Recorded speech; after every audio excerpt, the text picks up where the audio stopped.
পুলিশকে অবহেলা করে দেশ গড়া যাবে না বলে জানিয়েছেন অন্তর্বর্তী সরকারের প্রধান উপদেষ্টা অধ্যাপক ডক্টর মোহাম্মদ ইউনূস। সোমবার তেজগাঁওয়ের নিজ কার্যালয়ে মাঠ পর্যায়ের ১২৭ পুলিশ কর্মকর্তাদের সঙ্গে বৈঠকে এমনটা জানান তিনি। প্রধান উপদেষ্টা বলেন, আইন না থাকলে সরকার, গণতন্ত্র, নাগরিক অধিকার কিছুই থাকবে না। আর পুলিশকে অবহেলা করে দেশ গড়া যাবে না। আইন যদি সঠিকভাবে প্রয়োগ করতে পারি, শৃঙ্খলা যদি প্রতিষ্ঠিত করতে পারি, তাহলে সব যুদ্ধে জয়ী হওয়া সম্ভব। অধ্যাপক ডক্টর মোহাম্মদ ইউনূস বলেন, অন্তর্বর্তী সরকারের হাতে তো বেশি সময় নেই। আমরা ইতোমধ্যে 7 মাস পার করে এসেছি।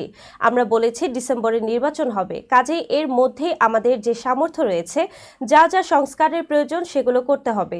কারো জন্য অপেক্ষায় থাকলে আমাদের কোনো লাভ হবে না। সংস্কার কাজ করতে হবে এবং সেটি প্রতিষ্ঠা করতে হবে। পুলিশ বাহিনীকে নতুন বাংলাদেশ গড়তে কার্যকর ভূমিকা রাখতে হবে উল্লেখ করে তিনি বলেন, নির্বাচনের সময় অনেক চাপ আসবে, সে সময় পুলিশ বাহিনীকে শক্ত থাকতে হবে।